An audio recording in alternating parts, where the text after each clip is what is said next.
Hello, Kristen. Hey, Emily. I have something fun to show you. I want to see.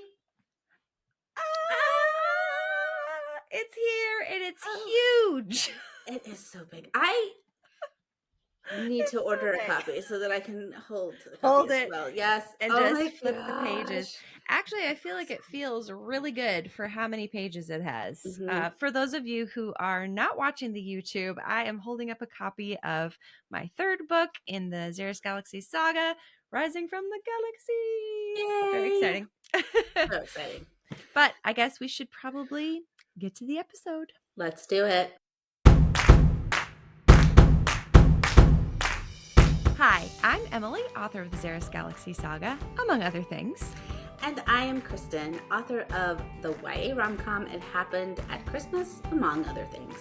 And we are excited to welcome you to The Margins, a podcast where we have candid conversations about the writing life, publishing, the book industry, and more. And today, our candid conversation topic is preparing for a book event. Yes. Okay. Can you tell us why we are preparing for a book event? Well, in the past, as of the recording of this episode, in the past week, both of us have had a book event. Both of us have had book signings. Yay. Yay! And why we are pulling things together, and I am frantically trying to make my checklist. I mean, I do this for my day job. So, like, part of me is like, I should not be having all of these questions. I should already have this checklist. But when you're doing it for yourself, everything just kind of like falls by the wayside. And you're like, what do I do? Absolutely. Well, and I've been asked a lot of questions, especially about going to larger events or smaller events. And so we just thought it'd be a good idea to, this might be like in advance of where you're at as a writer, but I think it's a good thing to have in your back pocket for when you do hit that first big book event, whatever you're doing, to kind of refer back to this. Or for those of you who are like us and maybe you've had a couple events and you keep forgetting to make that checklist, hopefully we can compile one for you today. Yeah. So we will compile, and even fun stuff. If you head over to Substack, we will have the compiled list for you to print and you to check off, because Yep, both of us love a good checklist. absolutely. So getting started, just diving right in. What do you need to bring? Books.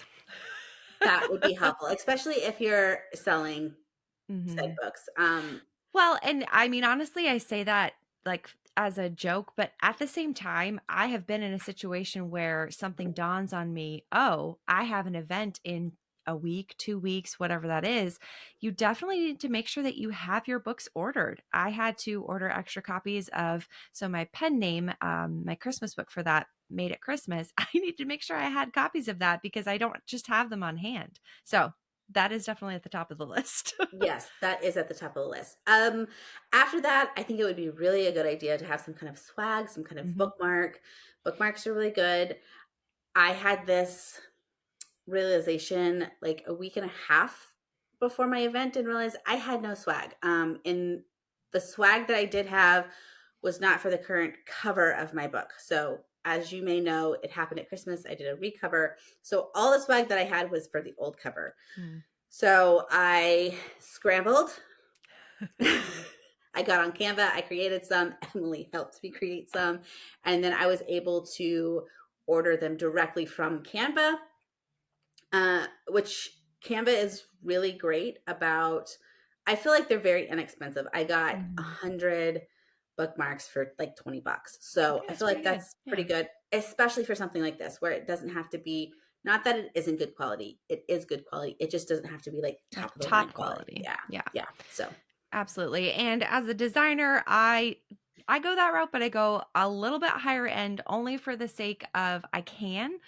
So I'm connected to a printer. It's called White House Custom Color. I get asked that a lot. What do you use for these bookmarks?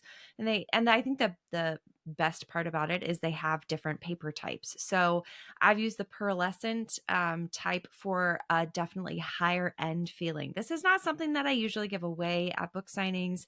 This is more, okay, premium bookmark that goes along with my book that you buy from me on my website, that type of thing. But you have these options. So actually, of course, I would, but I have two sets of bookmarks. I have the bookmarks that maybe you purchase them from Canva. I've also used smartpress.com, which we'll have some links for these in the descriptions because like I'm an affiliate with SmartPress. Figure out if we can do like an affiliate link with Canva. I don't know if they do I that, don't know. but Yeah. we'll figure it out. But with those, I do two sets because I am high maintenance. But I think of it this way, and this kind of jumps into another question that I get asked a lot is just like how do you sell your books in person? And so my entry point a lot of the times is, hey, would you like a free bookmark? And then when somebody approaches my table for that, you know, we have the conversation, which we will get into. So, anyways, I have like a pretty bookmark that usually has just a nice quote on the front of it.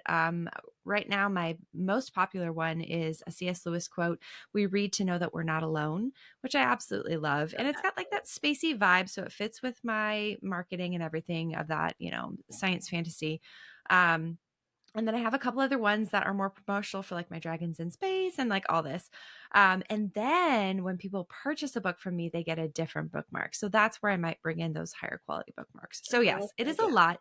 You definitely don't need to do that. But I find that like people kind of like getting that extra bookmark. You can have your website on it. So Mhm. even if they might toss that free bookmark, they're going to want to keep the one that goes with the book. And then just make sure on the back of that free bookmark that you do have like a QR code that takes you to your website, or if it's like a Substack serial like we were doing, things like that. Make sure that that's there. So that's Yes, kind of how I definitely. use swag. Stickers are good too for that. So the book signing that I was at this past weekend, there was multiple authors that were doing the book signing. And one of the things that I really like going along the lines of like how to get them to the table and look at your stuff was she had her bookmark, but on the back of it, she had all of her like social media links. So Mm-hmm. she was, even if the people came up and they were like looking, but maybe they weren't ready to buy, she was like, "Oh, Mm-hmm. well, take my bookmark. It has all of my social media links on it." And she handed out Right. so many bookmarks that way because maybe they weren't ready to purchase, but oh, hey, this is a cute bookmark. And then it had all of her stuff on. So everybody needs to get bookmarks. Absolutely. When I was Yes. at a larger event, it was we were just selling books, so I did have some swag, but not as much. It was just about the books.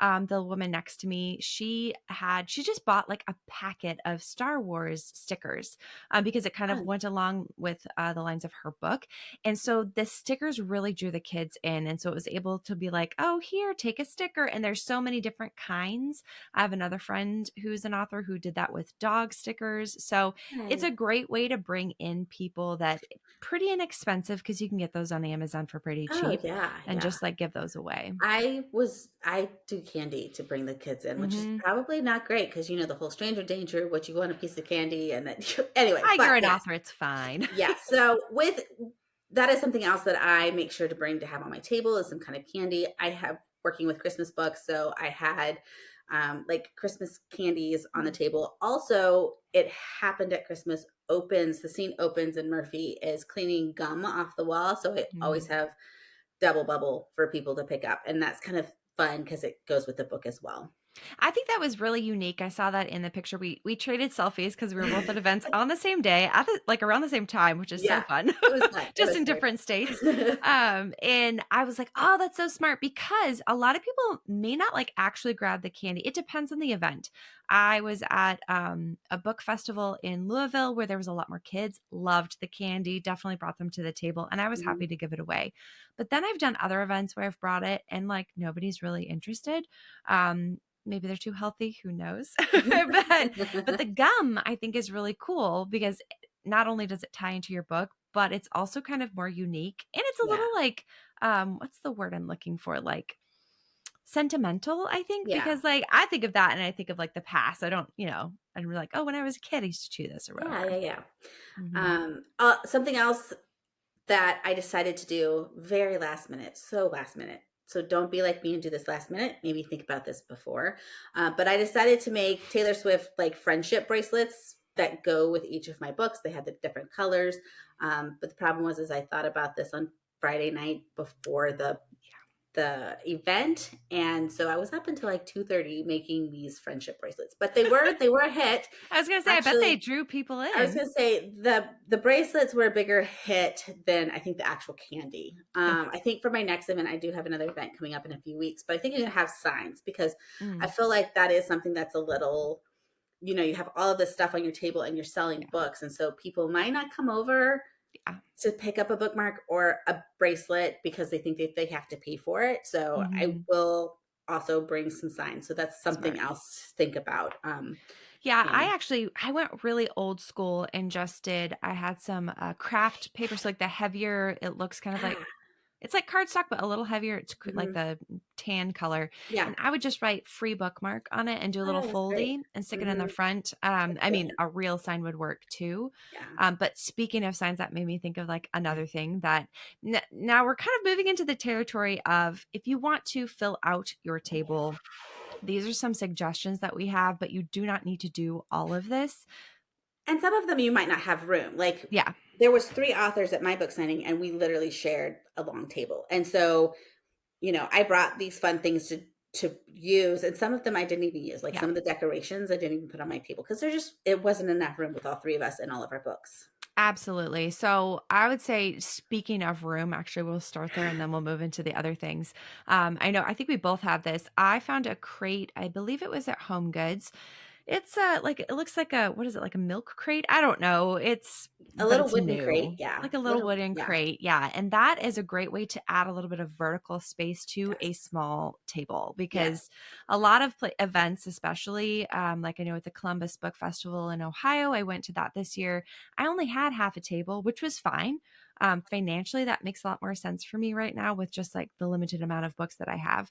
And so that adds so much space to your table where you can stack your books in there and use the top of the crate as well. So that's yes. super handy. And I know a lot of people are visual, so Hmm. we will have images of our respected tables from this weekend. We'll have those over on the Substack as well. Yeah, that'll be helpful because I don't think we can put them in our podcast thing. So I don't think so. definitely check out the Substack. Yes. And while you're at it, make sure that you go over and subscribe to our YouTube channel. We Yes. would definitely appreciate that. Give us a like and a subscribe because we're just trying to grow that channel. And the Yeah. more people, the better.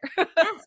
Yes. But yeah, so I would say a couple of other things that I've had that are helpful. Now it depends on the event. I think I'm not sure. We haven't talked about this yet, but with the place that I was at, it was a local indie bookstore, and so I sell books through that bookstore. So it's a great way to support them in addition to also me making money too, which is great. And so they have on stock, like we put into inventory how many books I had, things like that. So I sell through the bookstore and we put those books into inventory, and I keep a count as well so that I can reconcile with them just in case, which is really helpful. I am not good at this, so I will encourage all of you keep track of how many books you bring, how many books you sell, just to have your own record. Anyways, at some events like the Columbus Book Festival, it's all on you. So you're the one selling your books, you're using your own point of sale. And so for those type of book signings or book events, it's really, really important to, again, keep track because that's always helpful. But to make sure that you have like either a very visible, easy to see, like this is the price of each of the books. I've actually sold ebooks and audiobooks in person at these events because I had QR codes directing people to my website. So that's also really helpful. It's just kind of have things at a glance that people can see. And something as well too, while we're on the subject of money and how many you sell, sometimes the bookstores, like if you are at a book event at a bookstore, they will take care of the sales. They will, cut you your half the check or whatever. But when you are at another event, I mean, you need a way to run credit cards. You need a Hmm. way to do all these things. So I use Square, and with the signing up of a Square account, they sent me like the very basic reader. I think it was for free, if I remember. It's been a while. I had to buy mine, Did but you I have to don't buy yours? know. Well, I mean, I Yeah. got like the very basic. It's like just the Yeah, square me that you plug too. in. And I Maybe I bought did it. have to Yeah. buy It it. was like It would, $10. It yeah, was it cheap. was very inexpensive, but I would recommend um investing in one of those. If you want to get a little bit fancier, they're literally a square Yeah. and you can insert them or you can tap to pay. Those are really, really nice. But yeah, if you're just like base level, Mhm. at least get that square reader because it will make it so easy. I And will. then get yourself a Kristen because she knows how to run them, because the first event I did, I was like, "I don't know how to do this." I still don't have a good track record of using it to, like, track my cash sales, which I should. I mean, I Mhm. still keep track, but, like, I need it in the app would Yes. be so Yeah. helpful, so Well, and that's the thing is that you don't have to have the reader. You don't have to have the reader in order to do the transaction. So if you just download the app, the Square app, and mhm. you just running transactions, you can do that. However, when you get a credit card, you are going to have to type in every single one of those numbers. You're going to have to get their zip code. Can you Uh, still tap? You can tap some cards yes, you can actually, tap some. right? Yes, yeah, you Yeah, can tap some cards, but not but all. I mean, Yeah, I have a bank from a super tiny town, and we do not have tap cards. We still yeah. have the insert cards, so you would have to type in those numbers. So just thinking about it, like that takes up a little bit more time. Mhm. And if you have a lot of people and you're wanting to move a lot of books, then it might just be easier just to have one of those readers. Just something to keep in mind. $10 from Amazon, super Yeah, cheap. And yeah. I think what we'll do with our list too, just to make it clear, is we'll Hmm. kind of do some separation between these are things to get you established. So, like getting a Yes. card reader, you won't need that every time, Yeah. thankfully. Yes. And then there's some things of like, hey, have I updated these things? Hey, have we worked Mhm. on this thing? So, just as an FYI. Something else that is not necessarily needed because I don't have one, but it is very something very cool to have, and Emily has one, is the big banners. Yes, And yes. that isn't a little bit more of an investment, but they are very cool. So, a word on that.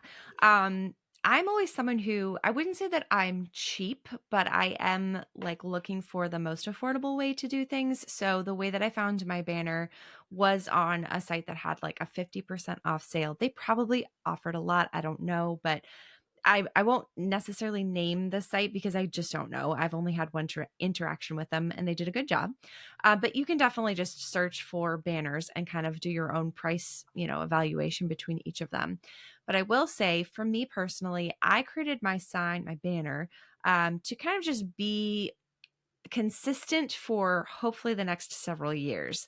Yes, I could have done it for my series, but I fear that then, like, what am I gonna do?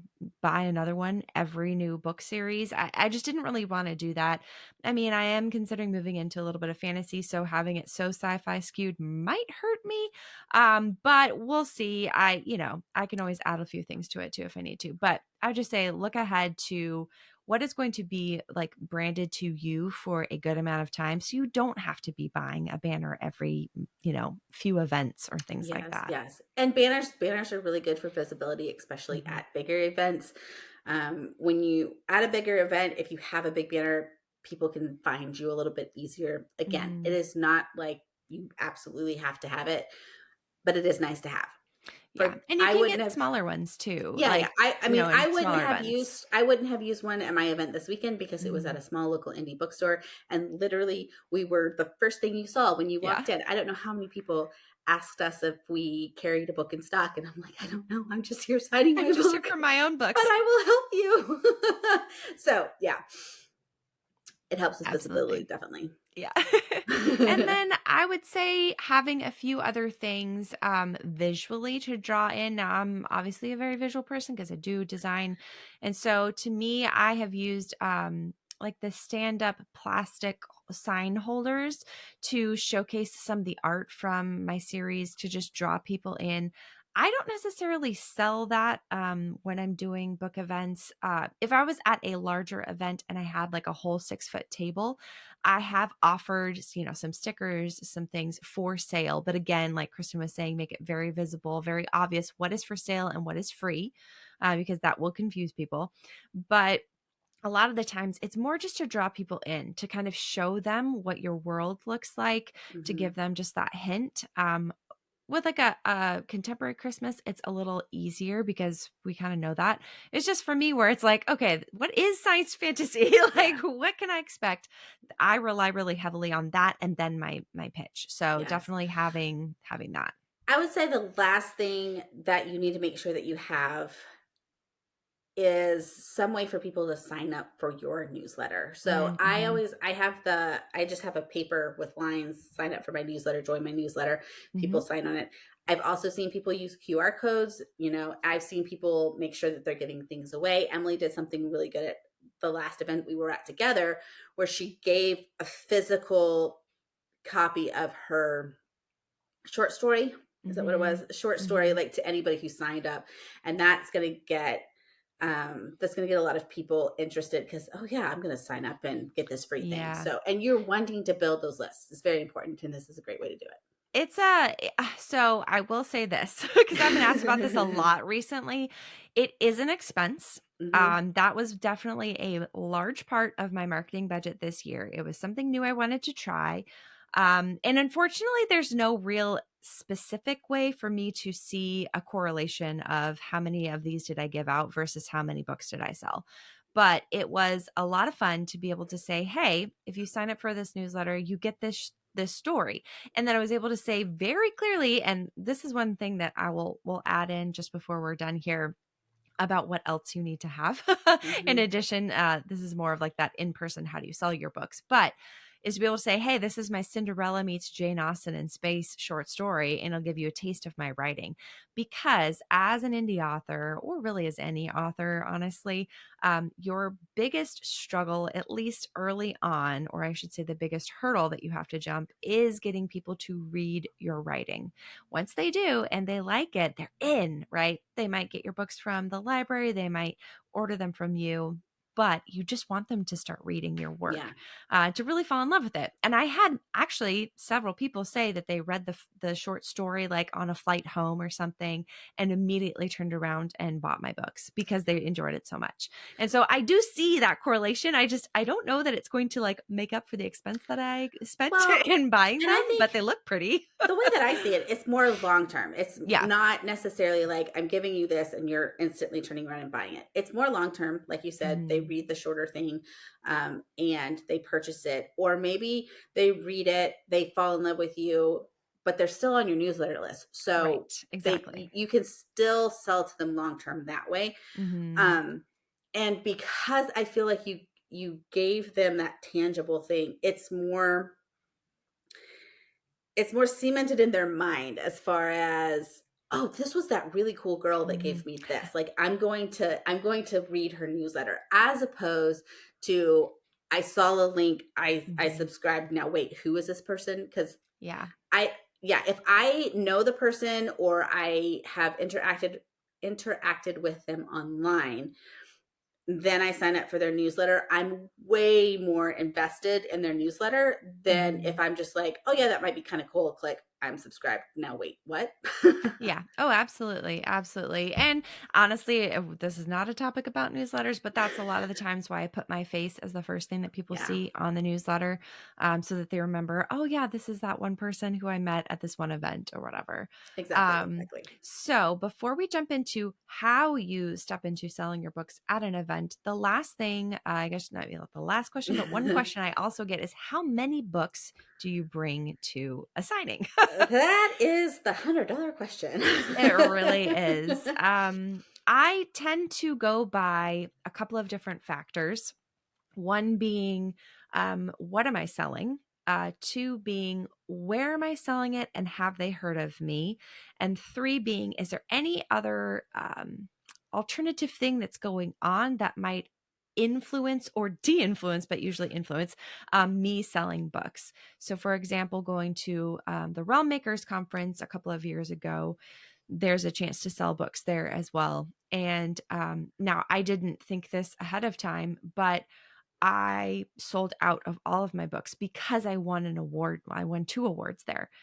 I couldn't have guessed that, of course, but going in, if you are one of those people who has made like a top list of the awards or something and you're up for an award, there's a good chance you're going to sell more books than had you not been someone who, somebody nobody heard of, Right. basically. Yeah. But yeah, I often say, think of those things first and foremost. And then honestly, kind of let yourself like release yourself from that fear of missing out on sales. because that will, like, I find I have that a lot. I'm like, well, I just need to bring more books. And sometimes it's nice to just be like, you know what? I'm going to set aside this amount of books for this event. If I sell out of them, awesome. If I don't, totally fine. But I wasn't out a ton of money, buying all these books that I didn't actually sell or whatever, if you don't have them on hand. And something else too, just kind of to release that like stress of am I bringing enough books? You can always sell even though that you don't have the books. So you it's kind of like if you order from me now, I will ship it to you for free. Hmm. If you do that, like just make sure you're set up to be able to collect shipping addresses and things like that. Hmm. But that is And make sure another that financially it's smart for you, yes, yeah, because yeah, that yeah. might, I would say maybe give them a discount on the book, but they still have to pay shipping Yes. because Yeah, yeah, shipping is yeah. becoming more expensive. It is. It really, really is. And hopefully you don't have that problem. Hopefully you have enough books and you sell just the correct amount. Like you sell out the minute before the event closes. Be Hmm. perfect. So Hmm. yeah. Also, if you are going to an event that's closer to you, Hmm. that is really nice, because you can add more books to the back of your car. I have done that just to like alleviate some of that FOMO. I'd be like, hey, I have what I need. If I sell out, I can run and go grab some more. But if I don't, no harm, no foul. Yeah, I would just say think about the size of your conference or your book signing or your event that you're going to be at. Think about that. If you know of any other vendors, or generally, if it's a big event, they'll send like, here's a list of vendors. You can Hmm. always reach out and be like, Yeah. hey, like I've done this many times in my day job before. I have, connected with other vendors and was like, we're going to this. This Hmm. will be our first time in this location. Like, what's the vibe? Like, how many books should Hmm. I bring? So just kind of network. Yeah. And then I guess I'll add, because I've learned maybe the hard way that if you write in a genre that is not as typical as like maybe your straight up fantasy or contemporary, you will likely sell less just because Mhm. people are afraid to step out into new genres. You are probably more likely to sell to people who normally wouldn't because you're meeting them in person, but you may not sell as many as like, because I've talked, it was a previous event that I went to. I talked with someone who had sold before, and they said, oh, I sold 100 books or whatever. And so in my mind, I'm like, well, that's cool, but I temper that with knowing I write in a different genre than they do, and so I may not have quite the same amount of success. However, I feel like there's a way around that, and that is our last point. Have a really strong hook because I Hmm. feel with your books, even if somebody is like, I don't read sci-fi, I don't read fantasy, you can sell them with the hook so Hmm. quick because your hooks are so strong. Hmm. I have seen a lot of that. Like, it's kind of funny because like I've sat next to a lot of people at a lot of live events and heard them selling their book, and we're talking paragraphs of information, right? Like, and this, and then this happens, and this happens, and literally all I say is like, "Have you seen The Greatest Showman?" Okay, well, it's like that meets Star Wars about a girl who's hiding in the circus and a soldier who's on the run, and they have to team up to save the galaxy, and that's it.